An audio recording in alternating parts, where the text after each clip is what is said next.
brought to you by Madhav Bagh. Madhav बाग हृदय संगिनी या आरोग्य योजनेचा लाभ घेण्यासाठी आजच मिस्ड कॉल द्या 022-48-96-82-82. मी अनेक प्रकारचे प्रश्न विचारलेत. माझ्या कुठल्याही प्रश्नाला समाधानकारक उत्तर आलेलं नाही. दोन प्रश्नाला तर अशी उत्तर आली की we cannot answer this question because you have made up your question. मला अजूनपर्यंत या क्षणापर्यंत या उत्तराचा अर्थ कळलेला नाही. मी जो प्रश्न विचारणार असेल तर मीच माझा प्रश्न तयार करणार आहे ना. We cannot answer your question because you have made up your question असे मग मी काही नाही करू शकत. पण आता रिसेंटली मी जे काही साधे प्रश्न विचारलेत की तुम्ही का पर्सेंटेज टक्केवारी का अपलोड करताय, तुम्हाला असं काही डिरेक्टिव्ह आहे का, तुम्ही बनवलेले नियम आहेत का की पर्सेंटेजच अपलोड करायचं नंबर नाही, असलं तर ते काय आहेत. कारण मला कुठेही डॉक्युमेंटेशन मध्ये असं दिसलेलं नाहीये. मी 20 प्रश्न विचारायचा प्रयत्न केला होता. 72 तासामध्ये माझे फक्त 3 प्रश्न दाखल होऊ शकले. 7 वेळा 10,000 रुपये गेले, पण फक्त 3 वेळा तीन प्रश्न दाखल झाले. एवढा वेळ नसतो कुठल्याही 72 तास म्हणजे 3 दिवस होतात 24 तासांचे. मग शेवटी फायनली मी ठरवलं की मी यात 20 प्रश्नांचं एक आर्टिकल करतो आणि मी वायरला विचारतो की ते छापतील का. दे वर ग्रेशियस इनफ, त्यांनी ते छापलं. आणि असे साधे प्रश्न आहेत ते की कुठले महत्वाचे प्रश्न तुम्ही विचारले म्हणजे थोडस प्रेक्षकांच्या माहितीसाठी की ज्याची उत्तर इलेक्शन कमिशन देऊच शकलं नाहीये किंवा आतापर्यंत त्यांनी देणे टाळले. आता पहिला प्रश्न असा होता, is the count of votes cast available at every booth at all times. म्हणजे किती मतं पडली प्रत्येक बूथवरती, किती मतं पडली हा काउंट सतत उपलब्ध असतो का. Does the ECI have a specific guideline or directive not to enter the vote count on the website every 2 hours. म्हणजे ECI कडे अशी काही स्पेसिफिक गाईडलाईन किंवा आदेश आहे का जो सांगतं की मतांची संख्या वेबसाईटवरती वेब सर्व्हरवरती किंवा वेबसाईटवरती अपलोड करू नका. त्याचंच उलटा की असं काही आहे का, does the ECI have any specific guideline और डायरेक्टिव्ह नॉट टू पब्लिश, नुसतं एंटर नाही, पब्लिशही करू नका, अशी पण काही गाईडलाईन आहे का तुम्ही पब्लिश नाही करत. Can polling officers enter the percentage of votes cast when ENCORE, त्यांचं जे ऍप आहे, फेल्स टू कनेक्ट. जेव्हा एनकोर तुमच्याकडे कनेक्टिव्हिटी नाहीये मग पोलिंग ऑफिसर्स एंटर करू शकतात का. जर if the polling officers cannot enter the percentage of votes cast at the given time after every 2 hours, is there any alternate process to update the percentage to the server. म्हणजे हे जर होऊ शकत नसेल तर त्याला पर्यायी काही व्यवस्था आहे का. Does ECI software on the web server highlight polling booths that have not entered polling data every 2 hours. दर 2 तासांनी जिथनं पोलिंग डेटा आलेला नाही अशांचा असे हायलाइट होतात का पोलिंग बूथ्स, म्हणजे पटकन कळेल. Does the ECI software on web server generate exception reports that list polling booths not complying with the guidelines of uploading the data. Does the ECI have a review committee that reviews data updation process throughout during the polling day. Is there any escalation of non-compliance? Is it the election commissioner's responsibility to immediately inform the public of non-compliance of data upload guidelines? अशी त्यांची काही तुम्ही प्रत्येक पदाला काहीतरी एक जबाबदारी असणार ना. जसा अधिकार असतो तशी जबाबदारी असायला पाहिजे. मग अशी जबाबदारी आहे का तुमची, कारण तुम्ही शेवटी लोकांना जबाबदार आहात. मग लोकांना तुम्ही सांगणं अशी अपेक्षा आहे, अशी काही जबाबदारी आहे का तुमची. What is the acceptable time gap between noticing non compliance and informing the public. कारण आता हे 5-5, 6-6 दिवसांनी, कधी 10 दिवसांनी, कधी महिन्यांनी सांगतात आम्हाला हे सापडलं. तर असं ऍक्सेप्टेबल आहे का, काही गाईडलाईन आहे का तुमच्याकडे. Are there any penal actions if such information is not shared within the mandated time. म्हणजे याच्यावरती असं केलं नाही तर काही शिक्षा होऊ शकते का. What are the penal actions when information is not published within the stipulated time. काय शिक्षा आहे असली तर. तुम्ही एवढे अडचणीचे प्रश्न त्यांच्यासाठी विचारलेले आहेत. नाही, does ECI have any guideline हा महत्वाचा आहे. Hmm. Does ECI have any guideline or method to calculate the percentage of votes? Hmm. Does ECI have any SOP, standard operating procedure, to verify the accuracy of percentage calculated by every polling officer? कारण असं आहे की मला हे SOP कुठे त्यांच्या वेबसाईटवर आढळलं नाहीये. तुमचे एवढे पोलिंग ऑफिसर आहेत, प्रत्येकाने वेगळ्या पद्धतीने पर्सेंटेज काढलं तर तेवढी मतं जास्ती किंवा कमी होणार आहेत ना. Correct. म्हणजे तुम्ही तुम्ही तेवढं संशयाला जागा निर्माण करत चाललायत. Correct. तर आहे का तुमच्याकडे असं काही? तर is there any directive or guideline to upload the final vote percentage as 11:59 PM on the polling day? म्हणजे तुम्ही असे प्रश्न आहेत ते. प्रश्न आहे. बरं, ह्यातले आणि फायनल असं आहे की is the control unit electronically paired with the ballot unit and VVPAT, making it impossible to replace either CU or VVPAT or both of them. Hmm. आता त्याचंही उत्तर दिलं नाहीये. शेवटचा प्रश्न खूप कुठल्याही महत्त्वाचा आहे. प्रश्नाचं मला उत्तर आलेलं नाही. कारण रिप्लेस एकतर हे केलं सगळे जाऊ शकतं की नाही जाऊ शकतं हे ते सगळे पण प्रश्न सांगत नाही. अपलोड झालेच नाहीत. कारण मी 3 झाल्यावरती 72 तास गेल्यावर मी थकलो. हम्म. मी म्हटलं हे मला कारण बाकीची कामं असतात ना आपल्याला. हो.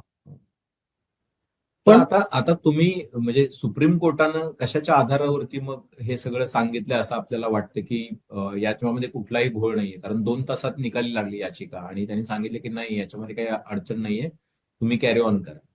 मला माहित नाही, मला ह्या सगळ्या संदर्भामध्ये ना खरोखरी सुप्रीम कोर्टाबद्दलही म्हणजे मला असं वाटतंय की न्यायपालिका त्यांचं काम नाही जबाबदारीने करत आहे. म्हणजे फॉर एक्झाम्पल मी हे म्हणतोय, हे मी अतिशय विचार करून म्हणतोय आणि याच्यात काही कोणाचा काय म्हणू त्याला अपमान वगैरे करण्याची वैयक्तिक काहीच हे नाहीये. मी सिस्टीम म्हणून बोलतोय, याच्याकडे बघतोय. तर सिस्टीम म्हणून न्यायपालिकेकडे एक ज्याला मी काय म्हणतात अमिकस क्युरी अशी पद्धत असते अवेलेबल. म्हणजे काय, एखादी गोष्ट जर फार तांत्रिक असेल आणि न्यायाधीश हे माणसं असतात, त्यांना कुठल्याच माणसाला सगळ्यातलं सगळं कळत नाही.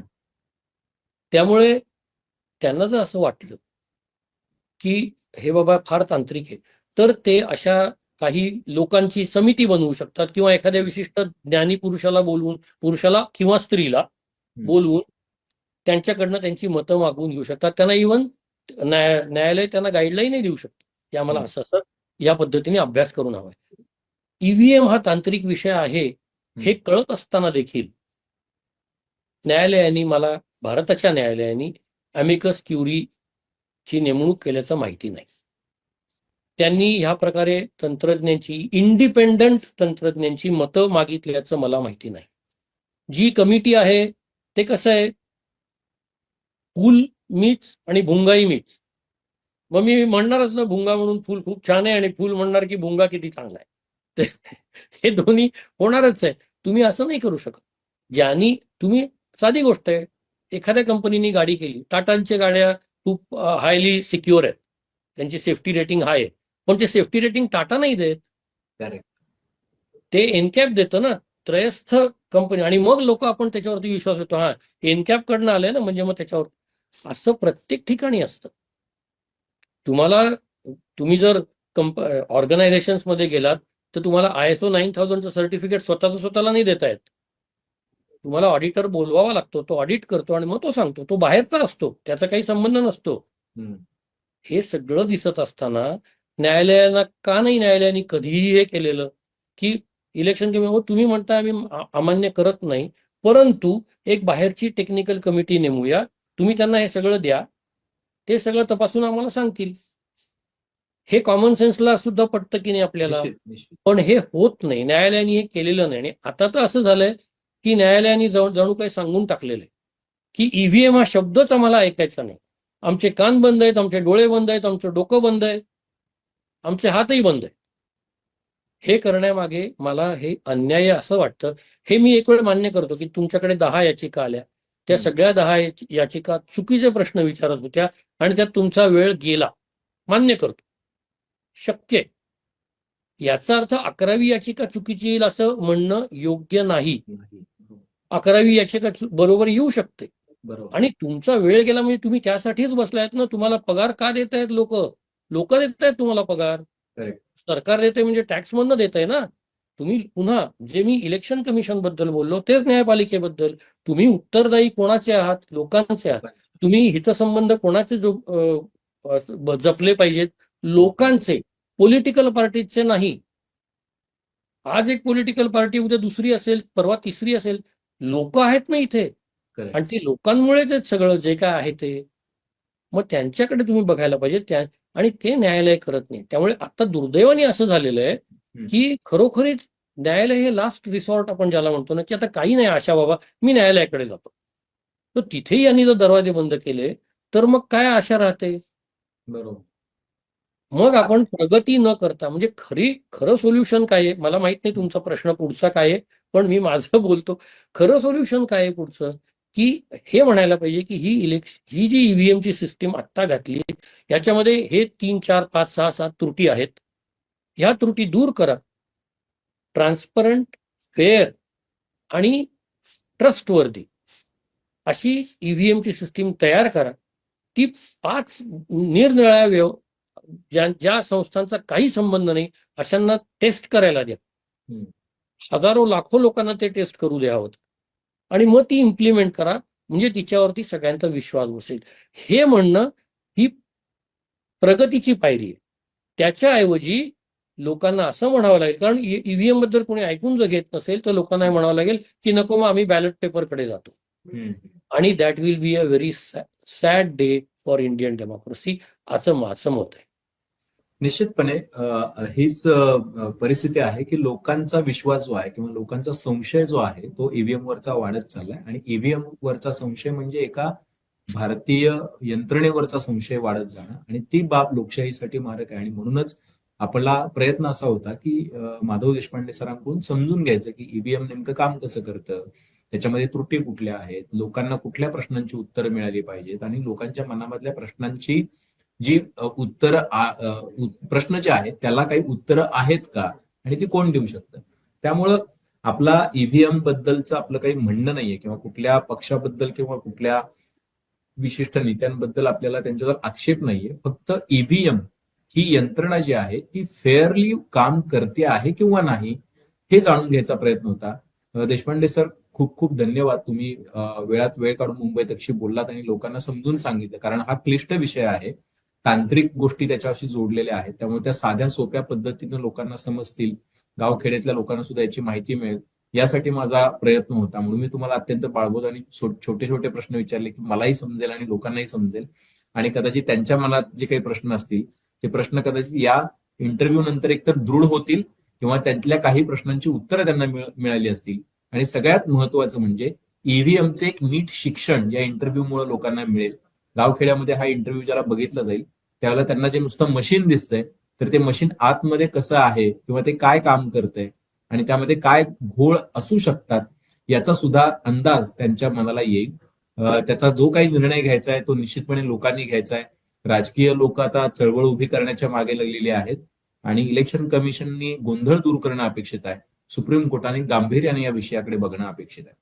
देशपांडे सर, मनापासून धन्यवाद. पाहत रहा मुंबईत. धन्यवाद.